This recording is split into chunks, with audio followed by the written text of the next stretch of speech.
trembles. The Ides of March, 44 BC. Inside the Senate, a storm of blades tears through the air. 23 strikes, each echoing like thunder against the marble. Julius Caesar, dictator, conqueror, God in the making, collapses at the feet of his assassins. The blood that carved the world's empire now stains the white of his toga. And somewhere beyond these walls, in the shadows of her atrium, a woman feels her heart stop. Her name is Servilia Capionis, mother of Marcus Brutus, and once the forbidden lover of the man her son just murdered. History remembers Caesar's fall, but few remember her. The woman whose love and legacy entwined them both in a tragedy Rome would never forget. Welcome to Ancient Historian's Voyage, where forgotten worlds rise again. Before she was a name whispered in scandal, Servilia was born into a house of power. The proud Capionis, a family woven into the Republic's noblest blood. She grew amidst marble and politics, where every smile was strategy and every dinner a battlefield. Rome in those days was a republic in decay, gilded on the outside, rotting within. Men like Pompey, Crassus, and Caesar clawed for dominance, while corruption fed on the heart of liberty. In this world, women were meant to remain silent, but Servilia learned early that silence could be her weapon. She was married off young to Marcus Junius Brutus the Elder, a man twice her age and none her equal. But where others saw duty, she saw strategy. Every whisper, every rumor, every favor, she memorized the language of power. And then, amid the chaos of politics and war, she met him, Gaius Julius Caesar. He was not yet the conqueror of Gaul, not yet the name that would echo through millennia. He was ambitious, charming, reckless, a man who could read the Republic like she could read a room. When their eyes met across a marble hall, Rome itself seemed to hold its breath. Their affair would begin as a whisper, but end in an echo that would shake empires. Caesar found in her not just beauty, but brilliance. Servilia spoke the language of strategy, of alliances, favors, and futures. She was the confidant behind his rise, the unseen mind behind his maneuvers in the Senate. Some say she guided his heart, others that she guided his ambition. Their love was dangerous. He was a married man, and she, the sister of Cato the Younger, one of Caesar's fiercest enemies. But desire knows no politics. And as the city whispered their names, Servilia only smiled. For the first time, she was not the observer of power. She was part of it. Yet in Rome, every rise carries its own shadow. For the son she bore long before Caesar, Marcus Brutus, was watching the man who would become his mentor, and perhaps his father in more ways than blood could bear. And from the union of love and politics, a storm began to form, one that would consume them all. Rome was changing. The Republic's marble heart began to crack beneath the weight of its own ambition. Caesar marched on Gaul, returning not as a general, but as a living legend. And through every letter, every rumor carried across seas and mountains, Servilia followed him, not as lover, but as believer. In Rome, Servilia became a power of her own. Her villa was no longer just a home. It was a salon of influence, where senators whispered and alliances were born beneath the scent of olive oil and perfume. Her words carried weight. Her letters traveled further than Caesar's legions. But for every power she gained, her son grew distant. Marcus Junius Brutus, idealist, philosopher, student of the Stoic Cato, began to see in Caesar not a hero, but a threat to the Republic's soul. The man his mother loved, he began to loathe. Servilia's nights became restless.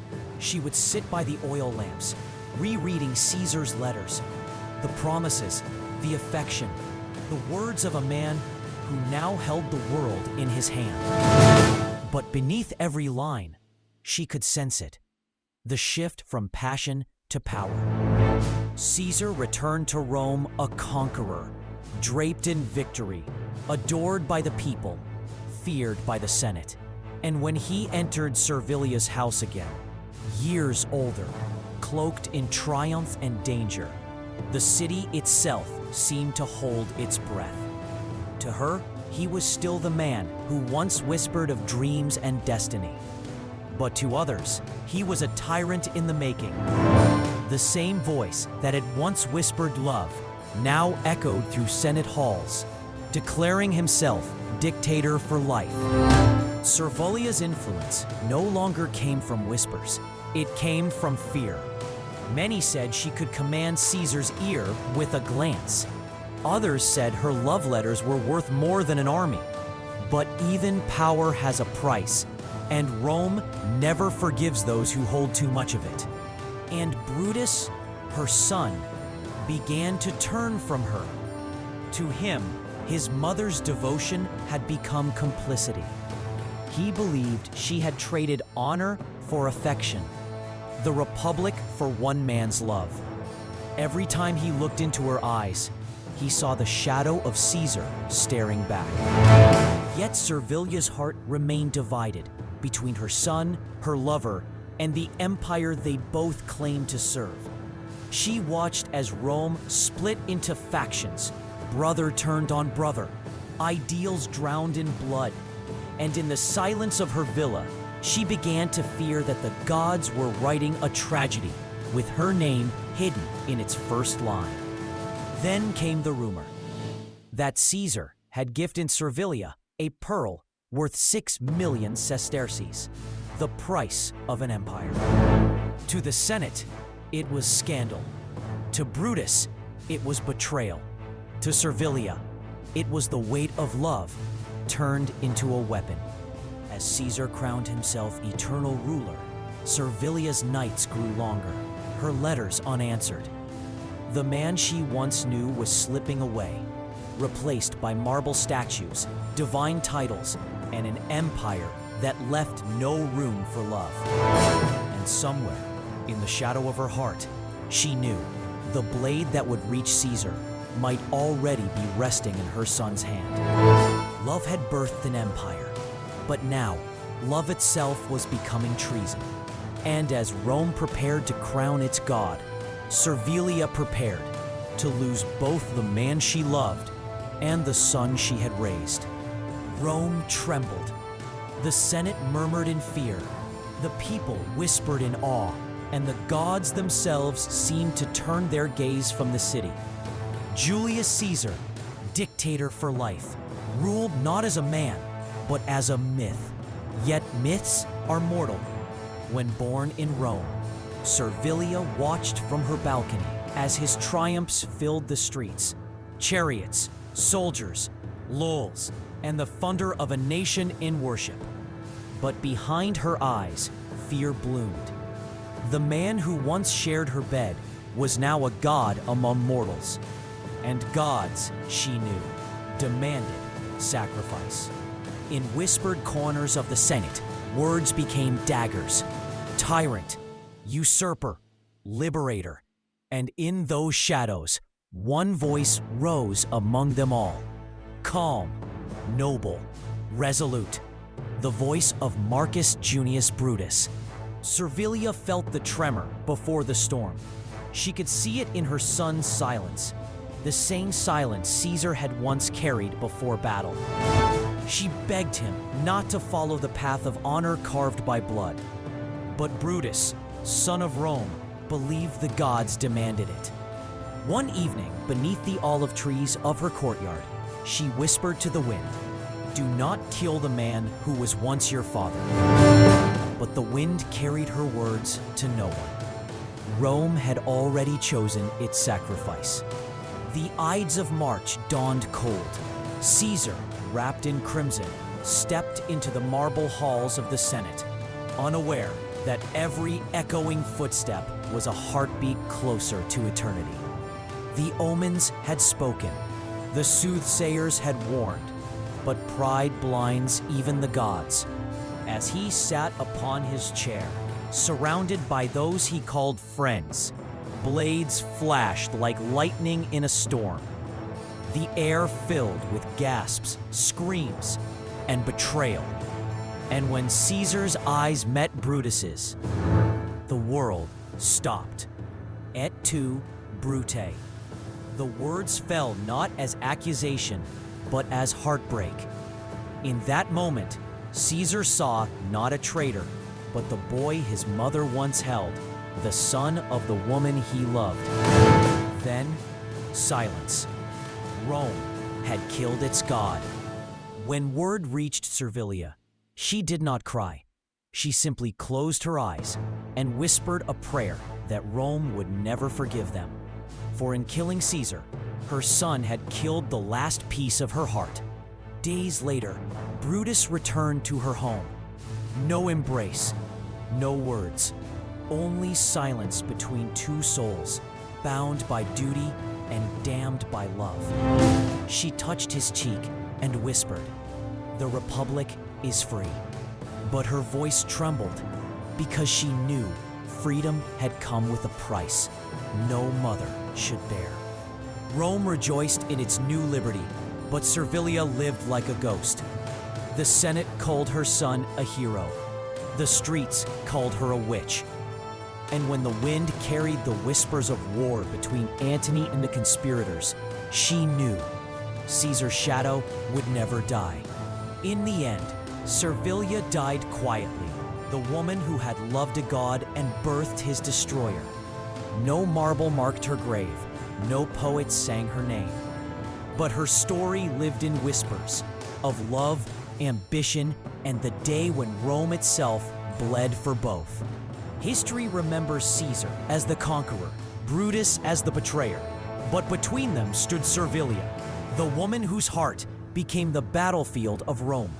She did not wield a sword, yet she changed the fate of empires. The city of Rome no longer slept. After Caesar's death, the streets ran with rumors, fear, and blood. Statues of the fallen dictator were shrouded in mourning cloth. Yet his name echoed in every corner, louder in death than in life. The gods had not left Rome. They had simply grown silent.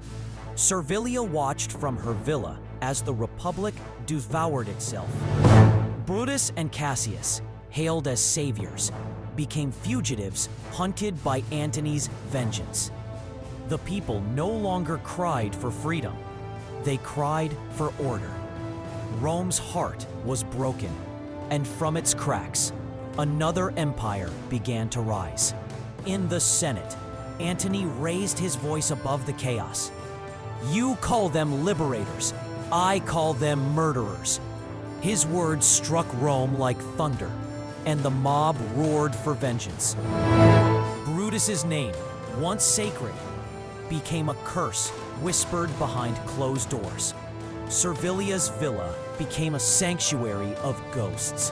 She kept a single laurel crown on her table, once offered by Caesar himself. Some nights she stared at it for hours, seeing not glory, but ruin. Every victory she had ever desired had turned to ash. Letters came from the east, from Brutus, written in a hand steadier than his heart. He spoke of marching through Greece, of armies rising beneath the banner of freedom, of Antony and Octavian closing in. But in his words, Servilia could feel the cold weight of doom. At dawn one morning, she dreamed of him, her son standing in a crimson field, surrounded by broken spears. When she awoke, she knew the dream was no dream at all. Far away, on the plains of Philippi, Brutus had fallen upon his own sword, and with him, the last hope of the Republic died. Servilia did not scream. She simply walked into her garden, where the olive trees whispered with the wind. There, she placed Caesar's laurel on the ground and whispered, "Now you are both free." The past, at last, had devoured her. In the years that followed, her name faded. Octavian became Augustus, Rome's first emperor, and the world forgot the woman who had once shaped its destiny from the shadows. Yet in the whispers of time, her story remained, the tale of a heart divided between love and loyalty. History remembers Caesar as the conqueror, Brutus as the betrayer, but between them stood Servilia, the mother, the lover, the soul of a dying republic. She was Rome itself, proud, passionate, and doomed by her own glory.